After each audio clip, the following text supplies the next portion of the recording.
Interesting. Okay. Welcome to DCTP.tv from the DLD conference, DLD Women Conference in Munich, 2012. My name is Philip Banse, and my next guest is Lisa Ma. Welcome, Lisa, to the program. Thank you very much. Thanks you for are having me. a designer with a pretty interesting approach to design. Would you briefly describe your approach, what you do, and why you do it? Thank you. I kind of dig into fringe communities. I spend a lot of my time with these people that are really in the peripheries of our attention. So a lot of design work at the moment is for the mainstream, and I really work in creating connections between these fringe communities and mainstream population. Okay, usually we explain best with examples. So we take several projects and we talk about some of your very interesting projects. So the first fringe community I want to mention are the British cat ladies. Why is it a fringe community, and what did you do with them?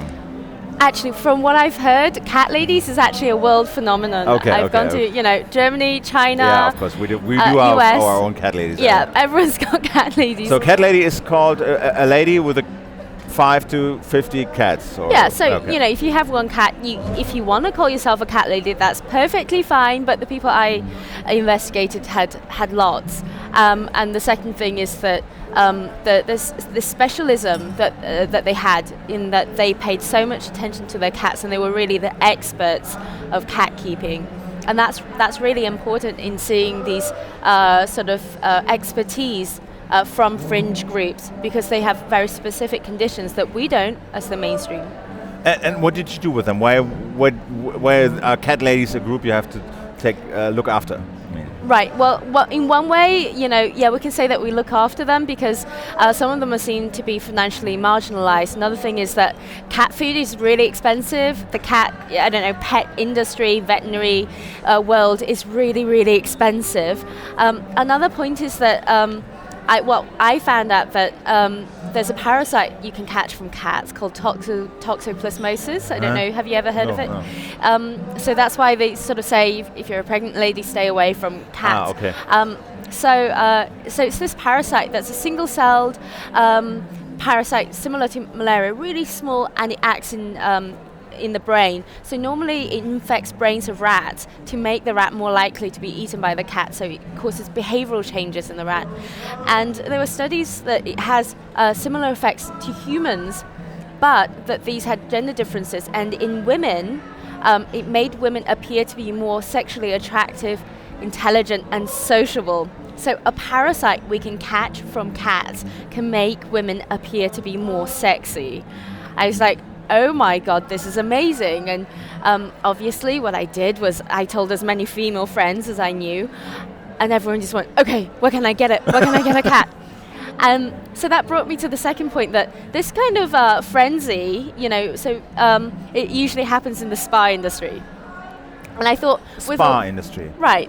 So with all the sort of intrusive behavior, intrusive procedures we can have, anything from colonic irrigation to fish eating dead skin, lasers, really extreme procedures.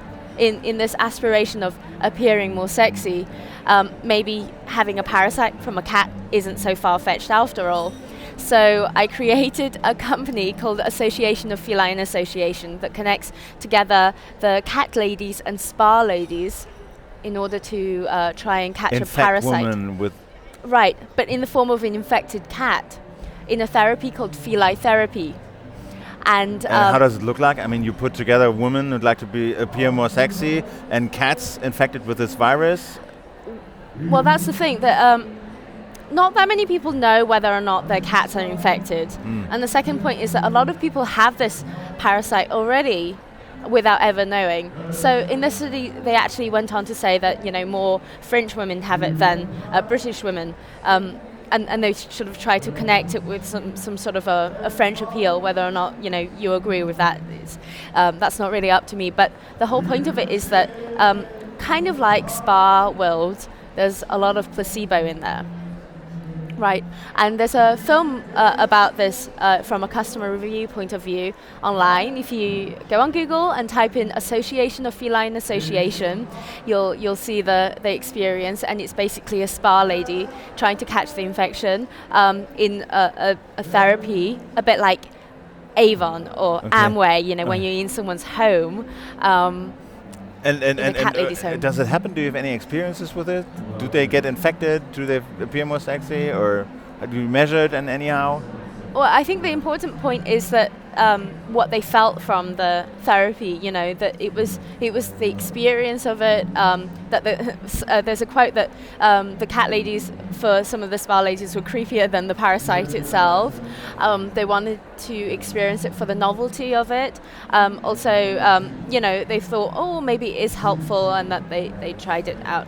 But really, did they appear sexier? I don't know. You have to ask them. And Another thing you did, I think one of the latest projects you did is farmification. Right. And you went to a joystick company or what? I just want to. Explains the idea. And what you did I there. just want to kind of emphasize that when I mean joysticks, I mean gaming input devices. Yeah. Right. And it was ironic because at the same time I was talking to all these innovation departments in large technology corporations and saying, do you know you guys are actually designing out a whole community? Because nowadays a lot less people are buying joysticks now that we've got iPads and Kinect and gestural input devices. So what happens to this whole big infrastructure and the people in there when we no longer need it? And this happens in every single piece of technology innovation cycle. So every time we have a new fad, this is an implicit part of it. So, and what did you do with them? So, well, first of all, I went in and stayed in the joystick factory for 6 weeks, literally experiencing their daily lives and recording these stories that we can connect to on a human level rather than sensationalist extremes that really distances people. Second point is that I realized that there's a kind of repeated story here. Most of them are migrant workers, which means they used to be farmers, and they'd left the skill and the lifestyle behind to become workers. Now that's all very well and good, but when you're talking about such a large amount of people in China, who's going to make all the food for everyone? So the problem for a factory like this is that they're going to have to close down because the increased amount of money that they'll have to pay to keep on feeding everyone is going to increase, and they don't have money to do that. So can you see this sort of vicious cycle going around? And that's why I convinced factory owners to allow their workers to do part-time farming. Part-time farming? Yes, absolutely. On the factory ground, or where did you do it? So these factories are always in the borders of cities. So literally next door they're empty fields, also sort of mountains, strawberry fields, so that if they could reintegrate some of their lifestyle, some of their skills to maintain themselves. And the aim is to for them to become and stay part-time farmers, or is it a first step of a transition from a factory worker in a factory that is closing down because joysticks are not needed anymore to a full-time farmer back, or what was the idea? I'm not a supporter of making people revert to a lifestyle. So there's also very important skills that they've learnt, in this other industrial lifestyle.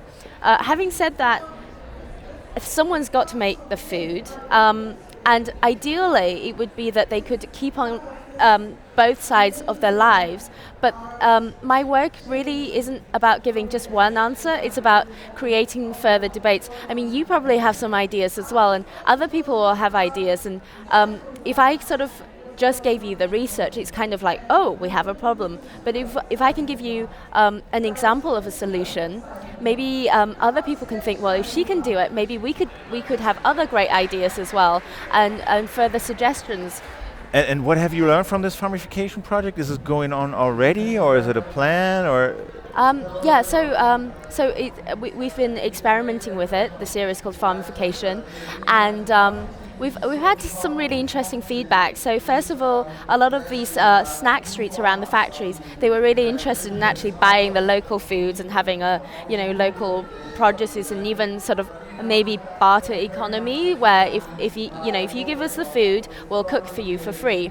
That's one thing. On another scale is that this is actually starting to happen within China now, that, for example, iron industries, I've had a lot of journalists in China telling me that, so last year when I did it, I really got laughed out of the house, and this year they're starting to ring me up, and also with time difference, so in the middle of the night, going, do you know that iron factories, because they own whole villages and small towns, when they've realized that they're oversupplying for the amount of demand, they've started to import pig food, because they know that it costs them so much money to keep this small town running when they can't possibly sustain the amount of money they're getting from their producers. I think you have to get your mind around this concept of production in China, because the production facility is supporting whole villages and Right. So the workers live around.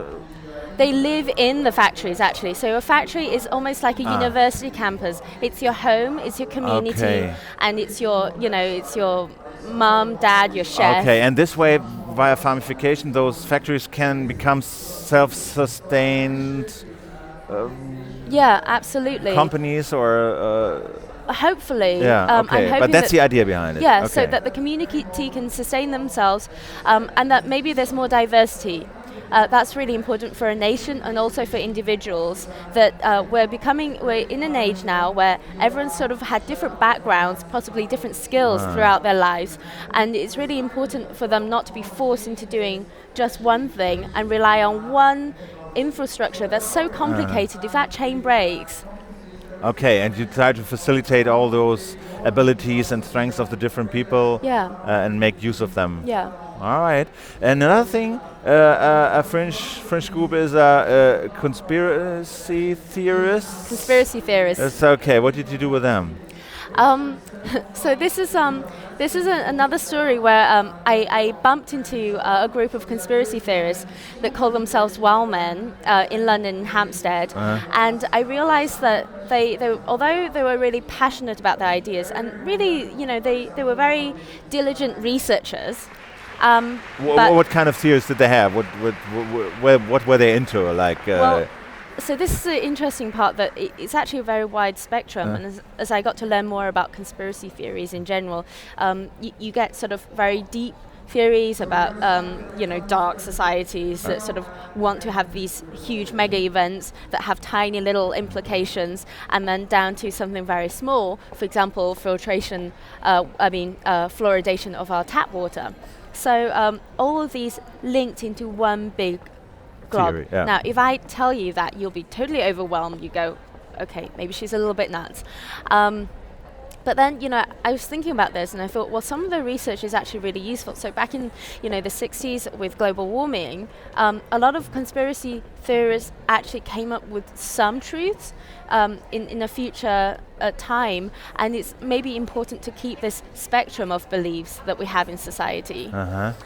So in order to support them, I really sort of looked into what we're willing to believe in. So although most of us probably don't believe that HAARP technology bombards the ionosphere and causes depression in different countries, but a lot of people support that maybe fluoridation of our tap water isn't necessarily something we want to buy into.